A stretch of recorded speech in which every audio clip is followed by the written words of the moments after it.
الذين اصطفى أما بعد فأعوذ بالله من الشيطان الرجيم بسم الله الرحمن الرحيم وقل رب زدني علما قال النبي صلى الله عليه وسلم طلب العلم فريضة على كل مسلم او کما قال علیہ الصلاة والسلام سبحان ربک رب العزة عما یصفون وسلام علی المرسلین والحمد للہ رب العالمین اللہم صل علی سیدنا محمد وعلی آل سیدنا محمد وبارک وسلم۔ اس دنیا کے اندر کچھ ایسے سعادت مند اور خوش نصیب لوگ ہیں جن کو اللہ تعالی نے اپنے دین متین کی خدمت کے لیے قبول فرمایا ہے۔ وہ سعادت مند، وہ خوش نصیب لوگ علماء اور طلباء ہیں۔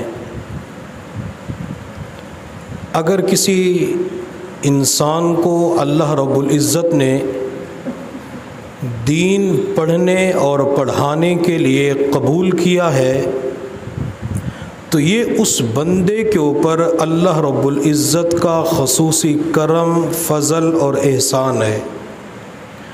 میرے اللہ نے قرآن عظیم الشان میں فرمایا ثم اورثنا الکتاب الذین اصطفینا من عبادنا، پھر ہم نے اپنی کتاب کا وارث ان لوگوں کو بنایا جو ہمارے چنے ہوئے بندے ہیں۔ گوئے کہ طلباء کا انتخاب اللہ نے کیا، اللہ نے دنیا کی رنگینیوں سے نکال کر پڑھنے پڑھانے کے لیے مسجد اور مدرسے کی چار دیواری کا ماحول عطا فرمایا۔ شیخ الحدیث حضرت مولانا ذوالقرنین، آپ تھکے ہوئے ہیں؟ محمد آگے ہو کے بیٹھو نا، ٹیک کیوں لگائی ہے؟ شیخ الحدیث حضرت مولانا محمد زکریا نور اللہ مرقدہ ایک مرتبہ دارالعلوم کراچی تشریف لے گئے تو حضرت نے طلباء کو نصیحت کرتے ہوئے ارشاد فرمایا، پیارو، یہ شیخ الحدیث رحمۃ اللہ علیہ کا تقیہ کلام تھا، پیارو اپنی قدر پہچانو اور واقعی طالب علم بننے کی کوشش کرو۔ پھر فرمایا، مفتی محمد شفیع عثمانی رحمۃ اللہ علیہ طلباء کے سامنے ایک جملہ کہا کرتے تھے، اگر طالب علم حقیقی معنوں کے اندر طالب علم بن جائے تو اللہ تعالیٰ دین اور دنیا کی تمام نعمتیں اسے عطا کر دیتے ہیں۔ اللہ اس کی دنیا بھی بنا دیتے ہیں، اللہ آخرت کو بھی اچھا بنا دیتے ہیں، اور اللہ دین کا علم بھی عطا فرما دیتے ہیں۔ حضرت مولانا قاسم نانوتوی رحمۃ اللہ علیہ ایک مرتبہ طلباء کو سبق پڑھا رہے تھے، علاقے کا نواب بہت بڑی رقم لے کر آپ کی خدمت میں آیا اور عرض کیا کہ حضرت ہدیے کو قبول فرما لے۔ حضرت نانوتوی رحمۃ اللہ علیہ نے انکار کر دیا کہ مجھے نہیں چاہیے۔ اس نے بار بار اصرار کیا کہ حضرت آپ قبول کریں۔ حضرت نانوتوی رحمۃ اللہ علیہ بار بار انکار کرتے رہے تو آخر کے اندر وہ نواب کہنے لگا کہ حضرت آپ کو اتنی بڑی رقم دینے والا کوئی بندہ نہیں ملے گا۔ حضرت نانوتوی رحمۃ اللہ علیہ نے اس کے چہرے کی طرف دیکھ کے فرمایا کہ آپ کو پوری دنیا کے اندر اتنی بڑی رقم ٹھکرانے والا کوئی بندہ نہیں ملے گا۔ وہ بندہ حیران پریشان کہ اس مولوی کو پیسے کی ضرورت ہی نہیں ہے، میں انہیں ہدیہ دے رہا ہوں، ہدیہ قبول نہیں کر رہے۔ حضرت نانوتوی رحمۃ اللہ علیہ نے فرمایا کہ مجھے آپ کا پیسہ نہیں چاہیے۔ چنانچہ وہ نواب باہر آیا، حضرت نانوتوی رحمۃ اللہ علیہ کے جہاں جوتے پڑے ہوئے تھے ان جوتوں کے اوپر وہ پیسے رکھ کے چلا گیا۔ حضرت نانوتوی رحمۃ اللہ علیہ جب بحر تشریف لائے تو آپ نے جوتوں کی طرف دیکھا، جوتوں کے اندر پیسے پڑے ہوئے تھے، تو تمام طلباء کی طرف دیکھ کے فرمایا کہ لوگ دنیا کے پیچھے بھاگتے ہیں اور یہاں دنیا ہمارے جوتیوں کے اندر آئی پڑی ہے۔ تو اللہ تعالیٰ دین حاصل کرنے کی وجہ سے جب بندے کی نیت درست ہوتی ہے اور بندہ واقعی طالب علم بن کے دین کا علم حاصل کرتا ہے، اللہ جہاں اس کے دین اور آخرت کو اچھا بناتے ہیں، اللہ اسے دنیاوی تمام تر نعمتیں عطا فرما دیتے ہیں۔ آج ضرورت اس بات کی ہے کہ طلباء اپنے آپ کو حقیقی معنوں کے اندر طالب علم بنائیں۔ جب انسان اصلی طور پہ طالب علم بن جاتا ہے، اللہ تعالیٰ بندے کو کسی بھی نعمت سے محروم نہیں فرماتے۔ طالب علم کسے کہتے ہیں؟ طالب علم کی تعریف کیا ہے؟ مفتی محمد شفیع عثمانی رحمۃ اللہ علیہ سے کسی نے پوچھا کہ حضرت طالب علم کس کو کہتے ہیں؟ مفتی محمد شفیع عثمانی رحمۃ اللہ علیہ نے طالب علم کی تعریف کی کہ طالب علم وہ ہوتا ہے کہ ہر وقت اور ہر گھڑی اس کے دل اور دماغ کے اندر کوئی نہ کوئی مسئلہ گردش کر رہا ہو، وہ اپنے دماغ کے اندر کسی نہ کسی فقہی دینی مسئلے کو سلجھا رہا ہو۔ اگر بندے کی ہر وقت یہ کیفیت بن جاتی ہے تو وہ واقعی طالب علم ہوتا ہے۔ جیسے ایک بندہ دکان بناتا ہے، تاجر ہوتا ہے، دکاندار ہوتا ہے، جب وہ صبح سے لے کر شام تک اپنی دکان پہ بیٹھتا ہے اس وقت بھی تاجر اور دکاندار ہوتا ہے۔ جب اپنی دکان بند کر کے گھر چلا جاتا ہے، بیوی بچوں کے پاس ہوتا ہے، تب بھی اس کے دماغ کے اوپر دکان سوار ہوتی ہے۔ وہ کھانا کھانے کے لیے دسترخوان پہ بیٹھ جاتا ہے، تب بھی دکان اس کے دماغ کے اوپر سوار ہوتی ہے۔ وہ سونے کے لیے بستر پہ آتا ہے، تب بھی دکان اس کے دماغ کے اوپر سوار ہوتی ہے۔ تو مفتی شفیع عثمانی رحمۃ اللہ علیہ فرماتے ہیں جس طرح دکاندار ہر وقت اپنے دماغ کے اندر کاروبار دکان کے بارے میں سوچ رہا ہوتا ہے، جو حقیقی معنوں کے اندر طالب علم ہوتا ہے وہ بھی اپنے دماغ کو مسائل کے اندر سلجھا رہا ہوتا ہے۔ استاد کے پاس کتاب لے کے بیٹھ جاتا ہے، تب بھی طالب علم ہوتا ہے، اور جب اپنا سبق مکمل کر کے چھٹی کر کے باہر چلا جاتا ہے اس وقت بھی دماغ کے اندر کوئی نہ کوئی مسئلہ گردش کر رہا ہوتا ہے۔ اگر یہ ہر وقت مسائل کے اندر فکر مند رہے تو اللہ تعالیٰ اسے طالب علم بنا دیتے ہیں۔ اور جب ہم اپنے اکابرین کی زندگیوں کو پڑھتے ہیں تو ہمارے اکابرین، اسلاف، بزرگ، محدثین، مفسرین، فقہا کا یہی تو حال تھا، ہر وقت وہ مسائل کی فکر میں ہوتے تھے۔ امام ابو یوسف رحمۃ اللہ علیہ، امام اعظم ابو حنیفہ رحمۃ اللہ علیہ کے اولین شاگردوں میں سے ہے۔ امام ابو یوسف رحمۃ اللہ علیہ کی ایک مرتبہ طبیعت خراب ہو گئی، مرض الوفات کے اندر مبتلا تھے، وہ کہ زندگی کے آخری لمحات، آخری گھڑیاں تھیں۔ امام ابو یوسف رحمۃ اللہ علیہ کے بارے میں آتا ہے، اور اس کو علامہ عبد الحی لکھنوی رحمۃ اللہ علیہ نے ہدایہ کے حاشیہ کتاب الحج میں رمی جمار کے اندر بیان کیا، جہاں پہ رمی جمار کا مسئلہ آتا ہے، شیطان کو کنکریاں ماری جاتی ہیں۔ تو امام ابو یوسف رحمۃ اللہ علیہ کے پاس ابراہیم بن جراح رحمۃ اللہ علیہ عیادت کے لیے تشریف لے گئے۔ امام ابو یوسف رحمۃ اللہ علیہ نے ابراہیم سے کہا کہ تم رمی جمار کے بارے میں کیا کہتے ہو، کہ جمار پیدل ہو کے کرنی چاہیے یا سواری کے اوپر سوار ہو کے کرنی چاہیے؟ رمی جمار کہتے شیطان کو کنکریاں مارنا۔ جب کوئی بندہ حج پہ جاتا ہے تو 10 ذی الحجہ کو بڑے شیطان کو 7 کنکریاں مارنی ہوتی ہیں، 11 ذی الحجہ کو تینوں جمرات کو 21 کنکریاں مارنی ہوتی ہیں، اور 12 ذی الحجہ کو تینوں جمرات کو کنکریاں مارنا یہ واجب ہوتا ہے۔ 13 ذی الحجہ کو حاجی کے لیے اختیار ہے، وہ کنکریاں مارے یا ویسے ہی اپنے مقام پہ چلا جائے۔ لیکن علماء کرام فرماتے ہیں کہ حاجی کو چاہیے کہ 13 ذی الحجہ کو بھی شیطان کو کنکریاں مارے، کیونکہ کنکریاں مارنے کی وجہ سے اللہ تعالیٰ کبیرہ گناہوں کو معاف فرما دیتے ہیں۔ اور یہ جو کنکریاں جا کے مارتے ہیں حضرت ابراہیم علیہ السلام کی سنت کو زندہ کر رہے ہوتے ہیں۔ کیا وہاں پہ شیطان ہوتا ہے تو شیطان کے چہرے پہ کنکریاں ماری جاتی ہیں، شیطان کے سر پہ کنکریاں ماری جاتی ہیں، شیطان کے سینے پہ کنکریاں ماری جاتی ہیں؟ نہیں، حضرت ابراہیم علیہ السلام جب اسماعیل کو ذبح کرنے کے لیے مینا کے میدان کی طرف لے جا رہے تھے تو شیطان انسانی شکل میں آیا اور آ کر کہنے لگا، ابراہیم، جس بندے کو بڑھاپے کے اندر اولاد کی نعمت ملے، کیا باپ بھی اس بیٹے کو ذبح کرتا ہے؟ حضرت ابراہیم علیہ السلام سمجھ گئے کہ شیطان ہے، تو ابراہیم نے کنکریاں اٹھا کے شیطان کو ماری، شیطان وہاں سے دور چلا گیا، دوبارہ پھر آیا، حضرت ابراہیم علیہ السلام نے پھر کنکریاں ماری۔ حضرت ابراہیم علیہ السلام شیطان کو دور کرنے کے لیے، بھگانے کے لیے کنکریاں استعمال کر رہے تھے۔ اللہ رب العزت کو ابراہیم علیہ السلام کا یہ عمل، یہ ادا اتنی پسند آئی، اللہ رب العزت نے اس ادا کو قیامت تک کے لیے زندہ کر دیا۔ اگر آج کوئی حاجی جمرات کے جا کے رمی نہ کرے، جمرہ اولا عقبہ وسطیٰ کو کنکریاں نہ مارے، تو اس کے واجبات رہ جاتے ہیں، اور واجب رہنے کی وجہ سے بندے کے اوپر دم لازم ہو جاتا ہے۔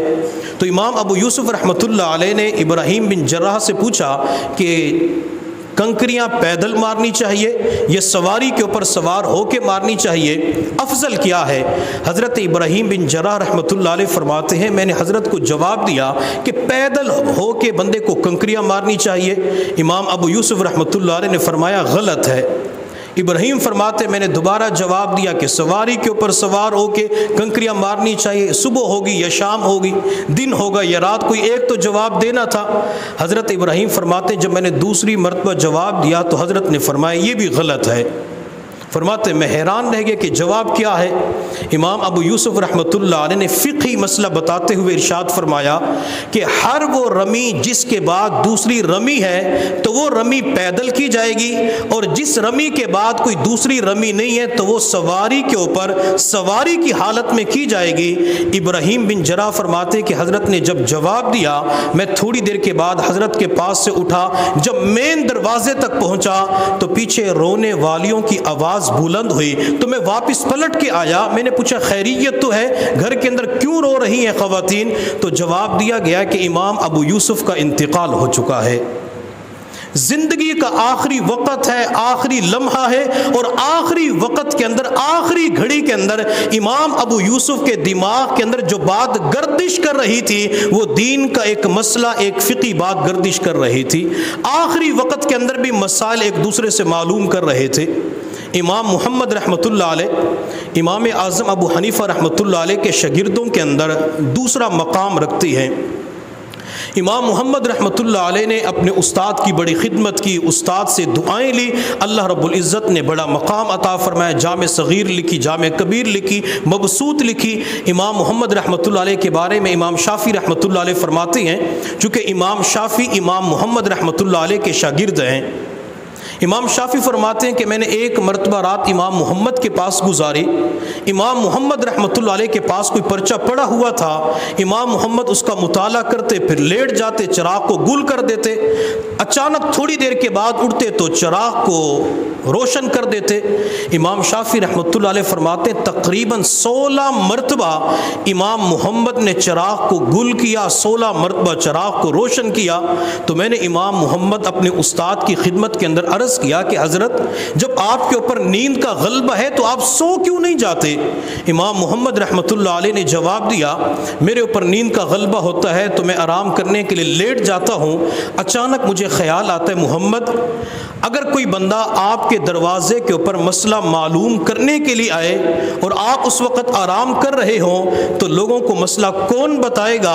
یہ بات سوچ کے میں پھر اٹھ جاتا ہوں، مطالعہ کرنا شروع کر دیتا ہوں۔ تو گویا کہ امام محمد کے اندر مطالعے کا ذوق پایا جاتا ہے، مطالعے کا شوق پایا جاتا ہے، وہ دن رات کتابوں کا مطالعہ کیا کرتے تھے، یوں سمجھیں کہ وہ کتابوں کا کیڑا بن چکے تھے۔ اور امام محمد رحمۃ اللہ علیہ کے بارے میں آتا ہے جب امام محمد رحمۃ اللہ علیہ کا انتقال ہوا تو کسی شخص نے خواب کے اندر امام محمد کو دیکھا، پوچھا حضرت آپ کی موت کس حالت کے اندر ہوئی؟ جب آپ کی روح پرواز ہوئی تو آپ اس وقت کس کیفیت کے اندر، حالت کے اندر تھے؟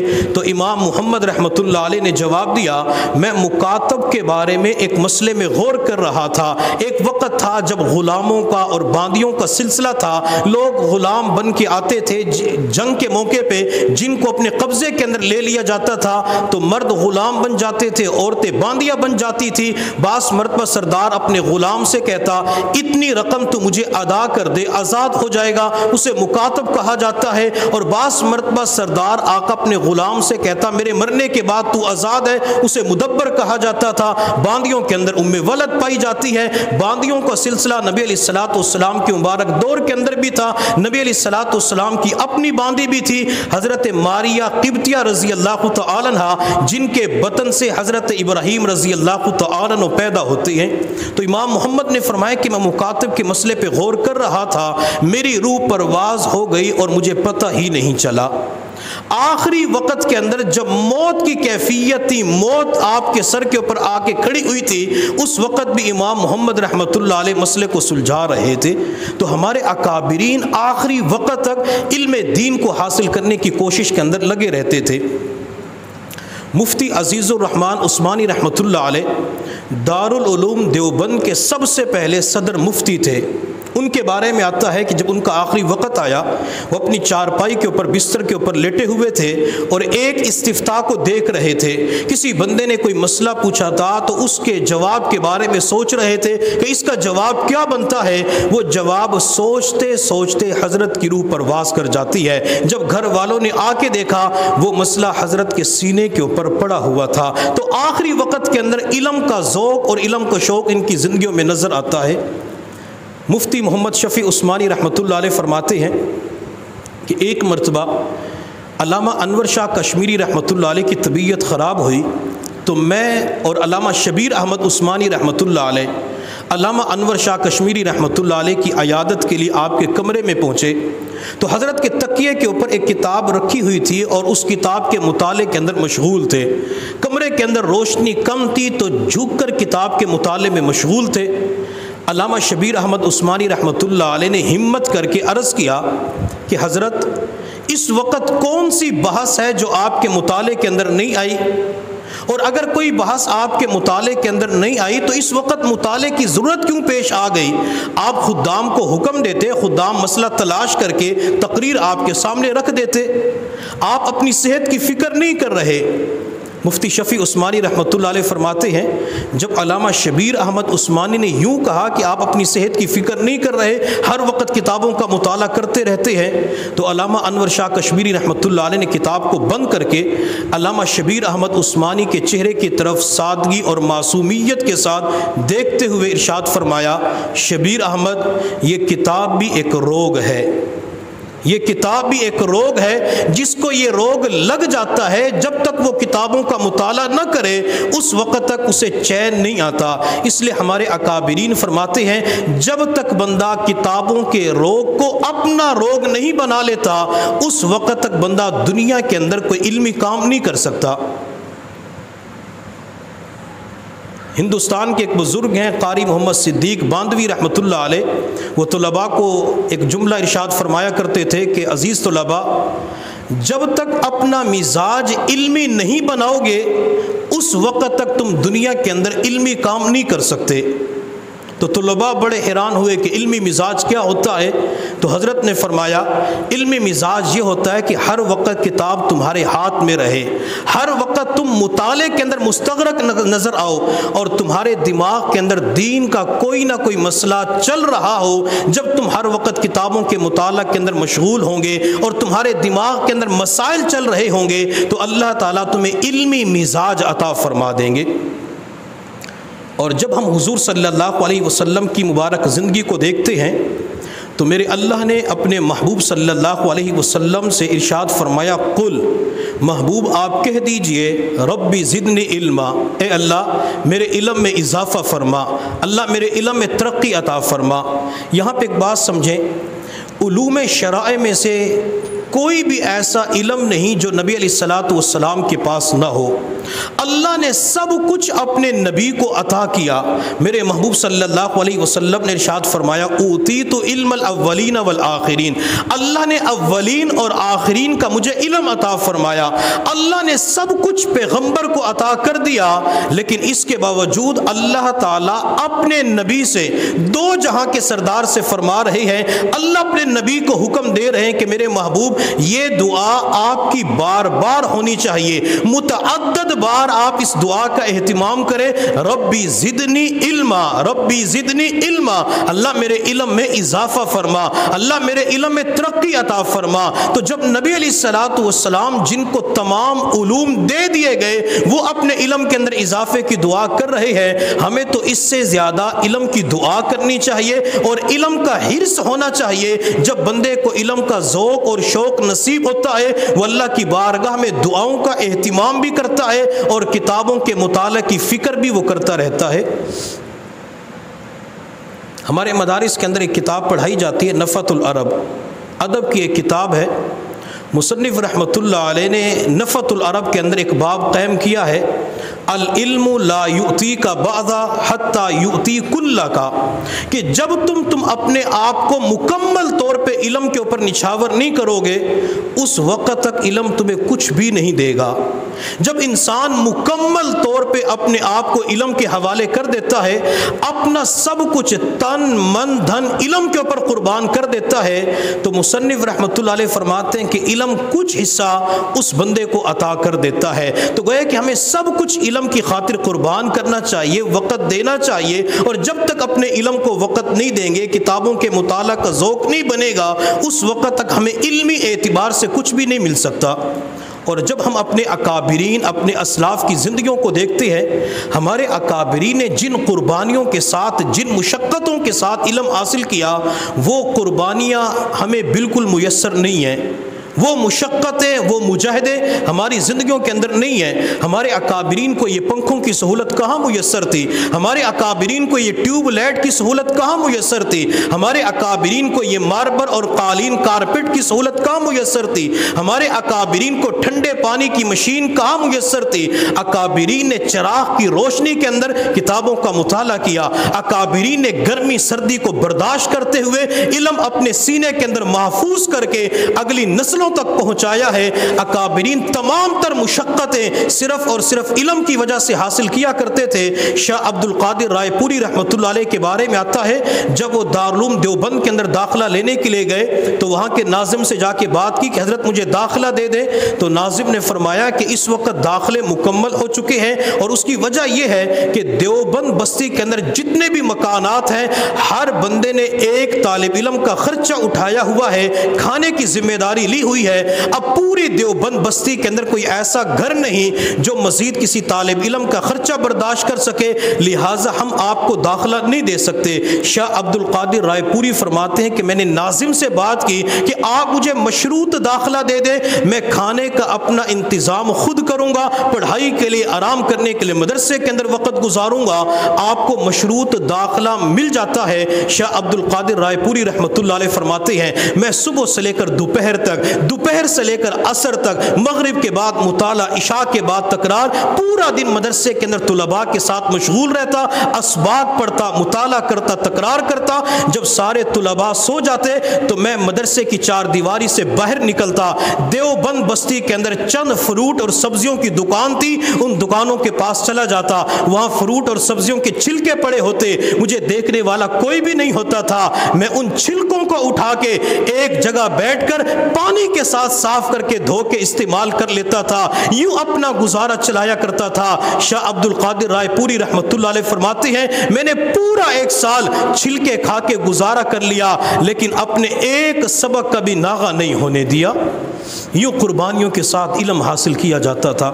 شاہ عبد العزیز محدث دہلوی رحمۃ اللہ علیہ، ان کا ایک شاگرد تھا، اور میں طلباء سے گزارش کروں گا کہ یہ جو اللہ تعالیٰ علمی میدان کے اندر بندے کو قبولیت عطا کرتے ہیں، یہ اس وقت بندے کو ملتی ہے جہاں بندے کو ذوق مطالعہ، اساتذہ کی خدمت اور اساتذہ کی دعائیں جب یہ بندے کو مل جاتی ہیں، اللہ تعالیٰ کند ذہن کو بھی، جس کے پلے کچھ بھی نہیں ہوتا، اللہ اسے علمی میدان کے اندر قبولیت عطا فرما دیتے ہیں۔ جب تک اساتذہ کرام کی خدمت نہیں ہوگی، اساتذہ کی دعائیں نہیں ہوگی، اس وقت تک بندے کا کام نہیں بن سکتا۔ اگر اساتذہ کرام دعا دے رہے ہوتے ہیں، اللہ تعالیٰ بچے کو قبولیت عطا فرما دیتے ہیں۔ کسی کہنے والے نے کیا خوب کہا، دور بیٹھا کوئی تو دعائیں دیتا ہے، دور بیٹھا بیٹھا کوئی تو دعائیں دیتا ہے، میں ڈوبتا ہوں سمندر اچھال دیتا ہے۔ بعض مرتبہ کسی اعتبار سے طالب علم کے اوپر پریشانی آتی ہے، پیچھے استاد کی دعا ہوتی ہے، استاد کی توجہات ہوتی ہے، استاد کی زبان سے نکلنے والی، استاد کے دل سے نکلنے والی جو درد دل سے دعائیں ہوتی ہیں وہ کام کر جاتی ہے، بچہ پریشانیوں سے محفوظ ہو جاتا ہے۔ اساتذہ کی دعائیں لینی چاہیے۔ ایک واقعہ یاد آیا، علامہ انور شاہ کشمیری رحمۃ اللہ علیہ فرماتے ہیں کہ جب یہ تحریک ریشمی رومال شروع ہوئی تو مفتی محمود الحسن دیوبندی رحمۃ اللہ علیہ نے ارادہ کیا کہ میں کچھ وقت حرم کے اندر گزار لوں۔ ہمارے اکابرین کا، بزرگوں کا ایک طریقہ رہا ہے، جب ان کی 40 سال عمر ہو جاتی تھی تو 40 سال کے بعد اپنی زندگی کا آخری وقت وہ حرمین شریفین کے اندر گزارتے تھے۔ کوئی مکہ مکرمہ چلا جاتا، کوئی مدینہ طیبہ کے اندر چلا جاتا تھا، تو حرم کے اندر جا کے اپنا وقت گزارتے تھے۔ مفتی محمود الحسن رحمۃ اللہ علیہ فرماتے، میں نے سوچا میں بھی حرم کے اندر وقت گزار لیتا ہوں، مدینہ طیبہ چلا جاتا ہوں۔ علامہ انور شاہ کشمیری رحمۃ اللہ علیہ فرماتے ہیں کہ جب مجھے پتہ چلا کہ میرے استاد ہندوستان کو چھوڑ کر حرم شریف جا رہے ہیں تو میں نے ایک مرتبہ، چونکہ استاد نے میرے ذمہ بخاری شریف لگائی تھی کہ بخاری شریف آپ نے پڑھانی ہے، تو میں ایک مرتبہ اپنے شاگردوں کو بخاری شریف پڑھا رہا تھا۔ میں نے اپنے استاد کو دیکھا، میرے استاد چارپائی کے اوپر بیٹھے، ٹانگیں لٹکائی ہوئی اور کتاب کو مطالعہ کر رہے تھے۔ آپ کے جانے کے اندر چند دن باقی تھے تو میں اپنے سبق کو چھوڑ کر اپنے استاد کے پاس آیا اور میں نے آ کے اپنے استاد کے پاؤں دبانے شروع کر دیے۔ تو مفتی محمود الحسن رحمۃ اللہ علیہ نے فرمایا کہ آپ تو بخاری شریف پڑھاتے ہیں، آپ استاذ الحدیث ہیں، آپ یہ نہ کریں۔ تو علامہ انور شاہ کشمیری رحمۃ اللہ علیہ فرماتے ہیں میں نے اپنے استاد کی خدمت میں عرض کیا کہ استاد محترم، مجھے جب بھی کوئی مسئلہ درپیش آتا ہے تو میں آپ کے قدموں میں حاضر ہو جاتا ہوں، آپ میری اصلاح فرماتے ہیں، مجھے جواب مل جاتا ہے۔ حضرت جب آپ حرم چلے جائیں گے تو مجھے میرے تمام سوالات کے جواب کون دے گا؟ علامہ انور شاہ کشمیری رحمۃ اللہ علیہ فرماتے ہیں جو ہی میں نے یہ سوال کیا تو حضرت کتاب کا مطالعہ کر رہے تھے، اس کتاب کو بند کر کے سائڈ پہ رکھا اور میری طرف دیکھ کے فرمایا کہ جب میں چلا جاؤں گا اور جب میں یہاں پہ موجود تھا لوگ مجھ سے پوچھتے تھے، میرے جانے کے بعد لوگ آپ سے مسائل معلوم کرنے کے لیے آئیں گے، میری دعائیں مرتے دم تک آپ کے ساتھ ہوں گی، آپ کو کوئی پریشانی نہیں آئے گی۔ علامہ انور شاہ کشمیری رحمۃ اللہ علیہ فرماتے ہیں کہ مجھے اس وقت تسلی ہو گئی کہ استاد کی دعائیں الحمدللہ ثم الحمدللہ میرے ساتھ ہیں۔ مفتی محمود الحسن رحمۃ اللہ علیہ فرماتے ہیں کہ جب علامہ انور شاہ کشمیری میرے قدموں سے اٹھ کر اپنی کلاس میں چلے گئے تو میں نے سوچا کہ انور شاہ کشمیری کا استاد تو ابھی موجود ہے، لیکن میرے استاد علامہ قاسم نانوتوی رحمۃ اللہ علیہ دنیا سے چلے گئے، مجھے تو اپنے سر کے اوپر استاد کا سایہ نظر نہیں آ رہا، آج میں کس کی دعائیں لے کے حرم شریف کے اندر جاؤں؟ کم از کم کوئی مجھے بھی تو دعا دینے والا ہو۔ حضرت فرماتے ہیں کہ میں اسی وقت حضرت نانوتوی کے گھر گیا، حضرت دنیا سے پردہ فرما چکے تھے، تو حضرت نانوتوی کی اہلیہ نے پوچھا کون؟ تو میں نے جواب دیا میں آپ کا بیٹا محمود الحسن ہوں۔ پوچھا کیوں آئے ہو؟ تو میں نے جواب دیا میرے استاد تو دنیا سے جا چکے ہیں، مجھے اپنے سر کے اوپر استاد کا سایہ نظر نہیں آ رہا، اگر گھر کے اندر قاسم نانوتوی کے جوتے پڑے ہوں وہ جوتے باہر بھیج دیں، میں اپنے استاد کے جوتوں کو دیکھنا چاہتا ہوں۔ علامہ نانوتوی کی اہلیہ نے جوتے باہر بھیجے، حضرت محمود الحسن نے وہ جوتے اٹھا کے اپنے سر پہ رکھے اور اللہ کی بارگاہ کے اندر دعا مانگی، اللہ میرے سر کے اوپر استاد کا سایہ نہیں ہے، اللہ میں نے اپنے سر کے اوپر اپنے استاد کے جوتے رکھے ہیں، اللہ ان جوتوں کی لاج رکھتے ہوئے محمود الحسن کو دنیا کے اندر کبھی بے سہارا نہ فرما۔ تو ایک وقت تھا یہ استاد کی فکر کی جاتی تھی، استاد سے دعائیں لی جاتی تھی، استاد کی خدمت کی جاتی تھی، استاد کی زبان سے نکلنے والی دعاؤں کو اللہ قبول فرما لیا کرتے تھے۔ تو ہمیں اپنے اساتذہ سے دعائیں لینی چاہیے، اساتذہ کی دعائیں ساتھ ہوں گی، اللہ زندگی کے اندر کبھی بھی تنہا نہیں فرمائیں گے، اللہ تعالیٰ انشاءاللہ دنیا کے اندر دین کا کام لیں گے۔ تو شاہ عبدالعزیز محدث دہلوی رحمۃ اللہ علیہ کے ایک شاگرد تھا جو آپ کے پاس پڑھنے کے لیے آتا، راستے کے اندر جس گلی سے یہ نوجوان گزرتا تھا تو اس گلی کے اندر ایک لڑکی کا گھر تھا جو اس نوجوان کے اوپر فریفتہ ہو چکی تھی، نوجوان کو اللہ نے حسن دیا تھا، جمال دیا تھا، خوبصورتی دی تھی، وہ لڑکی اس نوجوان کی محبت کے اندر اتنا مبتلا ہو گئی، آگے بڑھی کہ اس نوجوان کو کسی طریقے سے اپنے گھر بلایا،